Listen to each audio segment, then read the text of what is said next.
So a lot of us hairlistas or in the hair community, natural hair community, we always hear about products or ingredients that you should stay away from. But the truth is, you can use any hair product or any hair product line and still be able to achieve long hair or optimal length retention.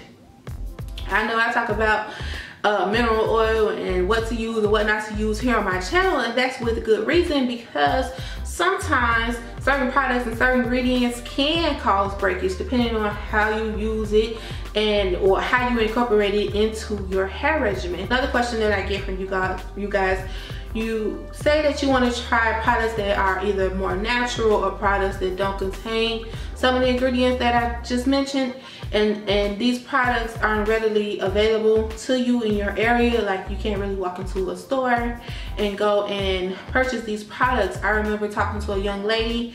I stay in Chicago, she stays in Missouri. I'm not really sure what city it was, but she was telling me that the Shea Moisture in her area costs $22. Like, for one bottle it costs $22, and I thought that that was just ridiculous, considering that I could walk into a store and pay $7 to $10 for Shea Moisture, sometimes a little bit cheaper, for my hair products, and she can't do the same. Another thing with ordering online, either the shipping is way too much or the company doesn't ship to your area, which is surprising, right? It's very surprising, but I get a lot of questions about that. I remember watching a video a few years ago. Curly Parabens, she had ordered some Grow Out oil, and I think the shipping cost was like $30+, and that wasn't even including the cost of the oil. And because I think the oil was like a certain weight or something like that, she had to pay more money, custom charges, to actually get the product. So I don't know about you all, but I would just use what I have available before I spend $30+ on a product. And so, to repeat again, you can use any product you want. It's just about how you use it. So I'm going to pick a few ingredients and that we're told to stay away from, and I'm going to tell you how you can effectively incorporate it into your hair regimen and it will not cause adverse effects. So the first one is sulfates. So sulfates are known to be drying. Depending on the sulfate determines how dry it is. That's what Google is for. So if you want to know what sulfates is okay and what sulfates are drier than others, Google is your friend. But sulfates overall are known to be very drying. The reason why we're told to stay away from sulfates is because they attack the hair's natural oils, and these are the natural oils that keep your cuticle layer intact, keep the hair smooth, and prevent breakage. I remember early on in my regimen, I thought that I can use a sulfate shampoo and just follow up with a conditioner or follow up with a deep conditioner, but you can't replenish your hair's natural oils. That's something that it already has once it's out the hair shaft. And so once the natural oils is gone, here comes the breakage and the split ends, and so you can't replenish that. And so to incorporate sulfates into your regimen, there's 3 things you can do. One, by a moisturizing sulfate conditioner. These tend to be a lot less drying. Another thing you can do is a pre-shampoo treatment. So you can do like conditioner before you shampoo, or an oil treatment before you use the shampoo, and this will kind of combat any dryness that you may get from the shampoo. And the third thing you can do is dilute the shampoo. And so you can, in an applicator bottle, put whatever you plan to use for that day in the applicator bottle, along with any water and oils that you want to use.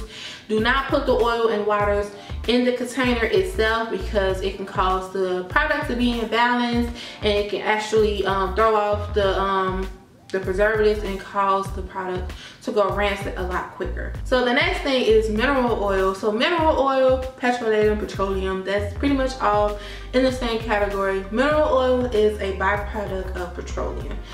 So the reason why we're told to stay away from mineral oil is because mineral oil is very thick and it takes a long time to dissipate. meaning it takes a long time to wear off the hair. It can take weeks, while a regular oil probably take a few days to wear off. Mineral oil can actually take weeks to wear off, and it doesn't penetrate the hair shaft like some oils. And so this is why we're advised to use natural oils over mineral oil. And also, if you're constantly coating your hair with mineral oil is very, very hydrophobic.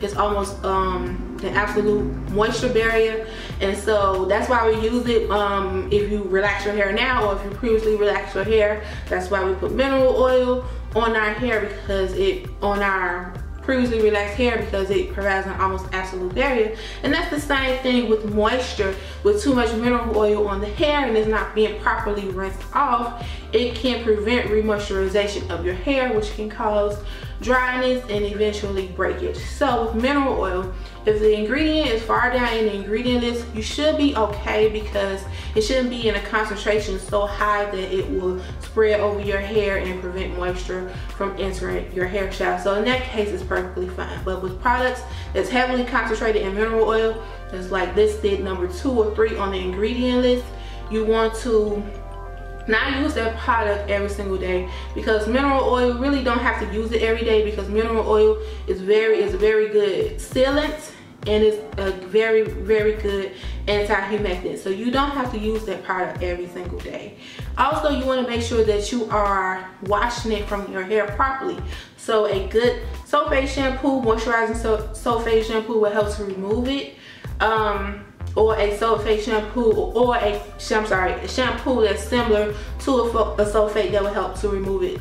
I would highly suggest, if you have a styling product that contains mineral oil, use the shampoo in that same line to cleanse that product off of your hair, because it's formulated to work together, and so you don't have to worry about the mineral oil overly coating your hair, because you use a cleanser to properly rinse it away. Silicones. This is probably the biggest thing we're told to stay away from. I know that I stay away from silicones. That's because I have to, because I am on the curly girl method, which involves no shampoo. I just co-wash my hair. And so because I use formulas or cleansers that gently cleanse my hair, I can't use silicones, because it will take several washes to actually cleanse the silicone from my hair. So I just prefer to just stay away from silicone. However, I do use it very sparingly. Like if I want extra shine, or if I'm doing like a straighten style, I would use products with silicone. So the reason why we're told to stay away from silicone is because they're plasticizing ingredients. However, silicones, there are many silicones, many different silicones. Some of them are water soluble, some of them are insoluble in water, some of them are more plasticizing than others. So that's what Google is for you to look up to see which silicones are more plasticizing than the others. Silicone is very great at smoothing the hair shaft, sealing in moisture, protecting our hair from heat. This is good things that silicones do. But if silicones build upon each other, just like mineral oil, can prevent remoisturization of your hair. So you can do 2 things. Do not use products with silicones every single day, or you can use the proper cleanser to remove the silicone from your hair. Whatever cleanser that's in the line that you're using with the product with silicone will definitely help to remove the silicone from your hair shaft. The next thing is alcohols. I actually did a video on alcohols, and you all can click here to view that video. But we're told to stay away from alcohols because alcohols are drying. You'll see a lot of alcohols present in gels, spritz, and hairsprays. And alcohols are in these products because they help the product to dry quicker, and these are known as solvents. But alcohols are different. There are good alcohols and quote unquote bad alcohols. So the good alcohols are things like cetyl alcohol and stearoid alcohol. You will see a lot of these in conditioners, and these are fatty alcohols and will not cause adverse effects to your hair. And I know in the beginning of my hair journey, I was just like, no alcohols and nothing. But there are different degrees of stuff, and alcohols have different purposes. All of them aren't bad, quote unquote bad. And so there are good alcohols. A few bad alcohols are isopropyl alcohol, alcohol denatured. So if you must use a product with alcohols, one thing I would like to also say, there are conditioners that have alcohol, bad alcohols in it. In this case, it's okay to use it because you're rinsing the product out of your hair, and so it shouldn't cause any adverse effects in that way. But if you're using stylers with alcohol in it, use them sparingly, because you don't want the alcohol to attack your natural oils. You don't want your hair to dry out. So for alcohol, bad alcohols, for stylers, just use them sparingly. Don't use them every single day. And the last one is parabens. I remember a few months ago, I went to a natural hair workshop, and they kept saying, parabens cause cancer, parabens cause cancer.